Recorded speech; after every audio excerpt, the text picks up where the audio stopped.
And then what I've said is that applies at least until the US has achieved semiconductor independence, that we ensure that we're not reliant on Taiwan for semiconductors, at which point we should resume the status quo when the stakes are lower for the United States. Let me begin tonight by saying that I like Vivek's personal story. After all, his parents immigrated to the United States from India. He's lived the American dream. He's only 38 years old. He built several multi-billion-dollar companies. He's written best-selling books. And now he's the youngest person ever to run for president in a major political party. I also like his call for a 12% flat tax, his tough stand on defending the U.S.-Mexican border from invasion, his declaration of war on the deep state, his anti-woke agenda, and his desire to create an Abraham Accords 2.0, as he calls it, including normalization deals between Israel and Saudi Arabia, Indonesia, Oman, and Qatar. All good. But as I pressed him last week, I completely disagree with him on several issues that are critical for evangelical Christians. For example, while Vivek calls himself pro-life, he opposes a federal ban on abortion, even a 15-week ban, saying it's a states-only issue. He wants to end all U.S. military aid to Israel, about $3.8 billion a year, by 2028 if he can. He refuses to be clear about whether he'd take military action to stop Iran from getting the bomb if diplomacy fails. What's more, he says he wants to create a comprehensive disengagement strategy to pull the United States out of the Middle East once and for all. Vivek's campaign theme is that he's the only one in the field who's really speaking the truth. But the truth is that Vivek's position is not pro-life, and it's not pro-Israel. And I told him that he's going to have a hard time selling his positions to evangelicals who care deeply about unborn children and about Israel. Look, I don't get the sense that Vivek is personally hostile towards Israel. I just don't have any confidence that he really knows what he's talking about. He has no foreign policy or military experience. He has no experience with the intelligence community. Clearly, he spent a lot of time thinking about economic and domestic policy, but there's just no evidence that he's thought long and hard and well about just how dangerous is Vladimir Putin, Xi Jinping, and the apocalyptic Islamist regime in Iran. And to me, that's a huge problem. Vivek is not a classic conservative. He's described himself as a libertarian for most of his adult life, voted for a libertarian candidate for president in 2004, and he's somewhat of a populist as well. Now, why does this matter?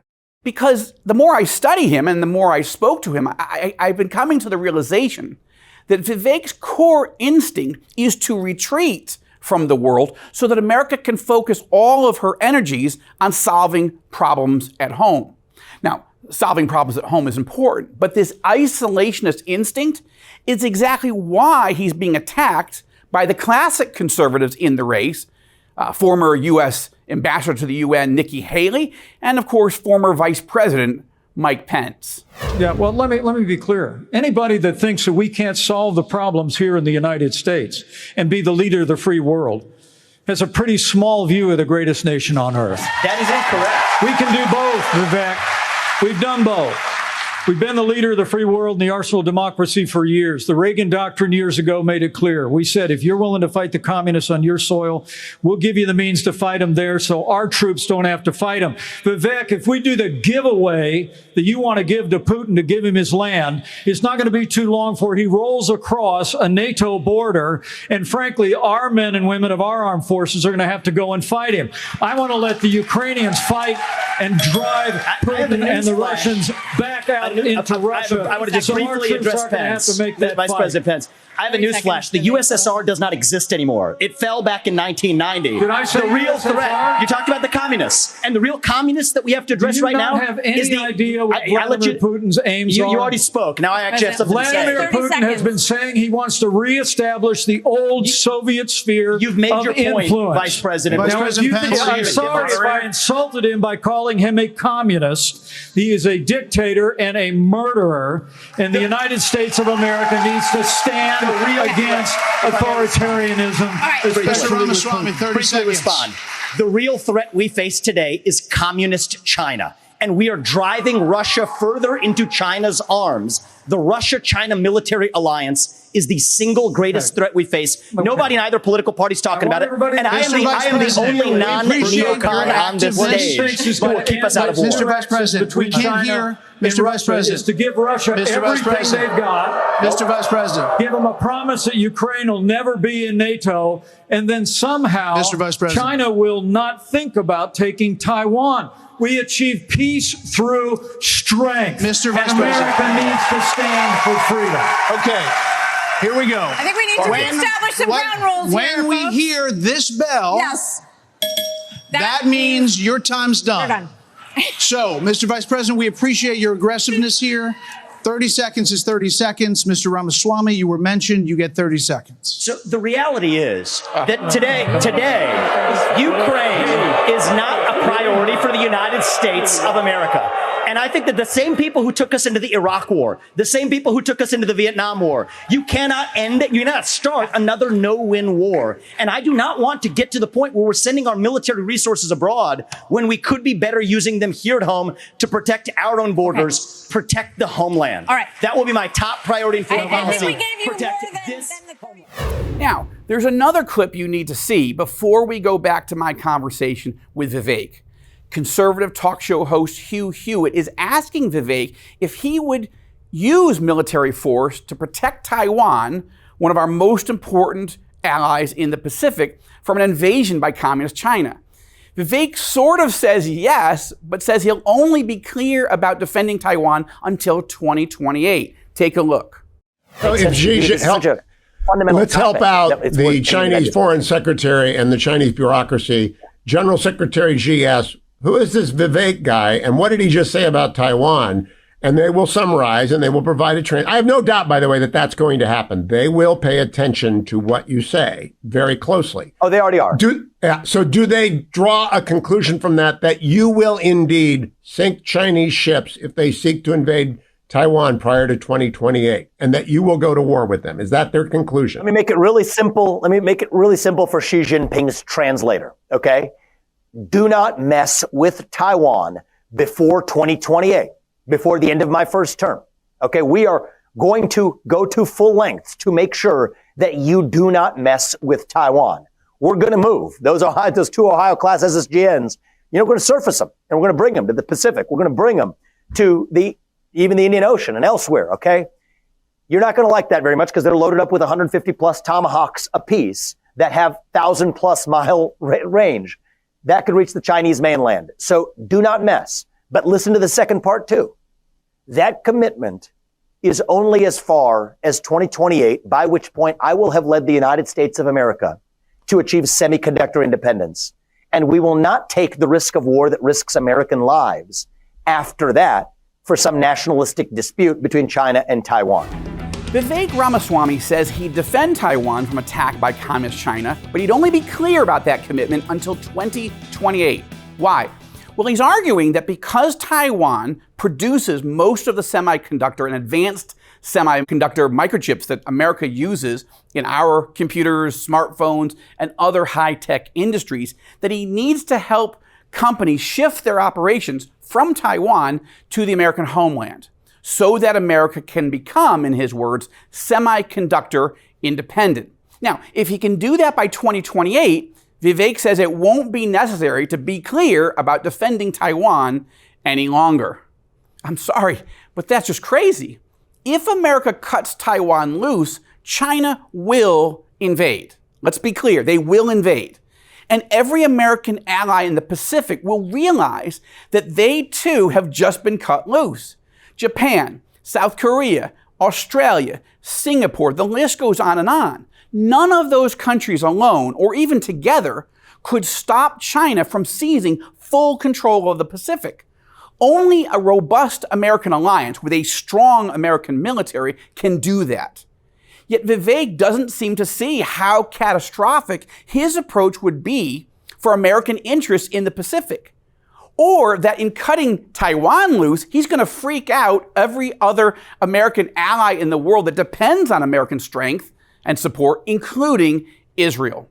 And that's exactly what I told Vivek when I spoke to him. Let's go back to my conversation with him. I think people who love Israel, particularly Christians, but not only, are also watching your Taiwan policy. They're looking at Ukraine. They may agree or disagree, but sometimes they're watching through the lens of how does Vivek Ramaswamy stand with American friends and allies, even if they're imperfect. So I want to get back to that. But question. I think it's just really important since you brought it up, because I don't want to, because we've had a lot of that in this race, where there's a little bit of kind of innuendo and then it seeds doubt. I'm not trying to do innuendo. I'm listening exactly to what you're saying. I'm saying by 2028, maybe we don't need to be so clear if we can move the semiconductor policies or system off. Yes, and that so makes if I may nervous. be clear about what I've said at Taiwan, Okay. Right now, the U.S. policy towards Taiwan, both political parties, and you know this, Joel, it is the one China policy. Right. So let's just level set here, Joel. That is the status quo, the one China policy. I'm the only person who's had the guts in either party to say the easy words, 3 words, we will defend when it comes to Taiwan, okay? We will defend. Nobody else can say that. Nobody else has said it. And then what I've said is that applies at least until the U.S. has achieved semiconductor independence, that we ensure that we're not reliant on Taiwan for semiconductors, at which point we should resume the status quo when the stakes are lower for the United States. So I understand, and I think it's important since you brought it up, that the audience understand that what people have said with that is, oh, Vivek wants to leave Taiwan hanging out to dry after 2028. That makes no sense, because that would mean that you're saying we're leaving Taiwan hanging out to dry right now, which I think we actually in some ways are. So the status quo is strategic ambiguity in the one China policy. All I say is push that status quo out to the future, because in the near term, this is serious enough that we actually have to say affirmatively that we will defend Taiwan. All right, I how the agree standard with your foreign policy defend establishment Taiwan speaks. policy, but I'll just be honest. When you talk about maybe we'll go back to the status quo, I don't know why you're adding that to a very strong policy. You're setting yourself up for the obvious, well, after 2028, he might not defend a major American ally. But I think that's the politician move, to worry about how you're being set up. My view is this would actually be clearer, because China would have to be fools. Xi Jinping would have to be a fool to mess with Taiwan for the foreseeable future, because we've actually said something that no one in the Republican Party or Democratic Party is willing to say, which is we will defend. All right, fair enough. And so, Joel, I think that for anybody who's saying that my position on Taiwan is strong enough, I challenge them back to say, literally nobody else even recognizes Taiwan as a nation. Everybody else embraces one China. Nobody can even utter the words, we will defend Taiwan. I'm unique in that respect. And so we have to shake up, I think, a foreign policy establishment that has a very couched voodoo way of speaking, whereas I think we should speak in plain language that allows both our partners and our enemies to take our commitments that much more seriously. And it's a different philosophy. And look, I think people are going to have to be comfortable with that. But I think that our voter base will get comfortable with somebody who's actually honest and speaks with that level. Look, Vivek can try to spin this any way he wants, but the truth is that he's saying he'll only defend Taiwan definitively until 2028, after which it's pretty clear that he'd be willing to cut them loose. Vivek also promises to cut Ukraine loose the moment that he takes office. No more American military aid, no more American arms. That's crazy too. How can someone so smart be so oblivious to the fact that once Putin seizes control of Ukraine, he is not going to stop there? Tsar Putin and his advisors have already said that they want Poland. They want the Baltics too. And that would be an invasion of NATO, which would force Americans into a shooting war with boots on the ground, possibly a nuclear war with Russia. Look, the best hope of preventing World War III is helping Ukraine beat Putin now so that we don't have to later. But Vivek has also made it clear that he hopes to end all U.S. military aid to Israel by 2028. True, he told me, I'm not going to cut off Israel in a vacuum. That is, he insists he doesn't want to do it precipitously, but he does want to do it. He does want to cut off all U.S. military aid to Israel as soon as possible. And given the dangers in this region, that is a problem. What's more, Vivek says he wants to embark on a comprehensive disengagement strategy to pull all U.S. forces, all U.S. involvement out of the Middle East. What kind of message does that send to the Iranian regime, especially as they get closer and closer to nuclear weapons? What kind of message does it send to Israelis, America's most faithful ally here in the epicenter, or to any of America's critical Arab allies in the region? Look, Vivek Ramaswamy may be a genius, but the truth is he lacks wisdom. He may be hugely successful in business, but in my view, he has no business becoming America's next commander-in-chief.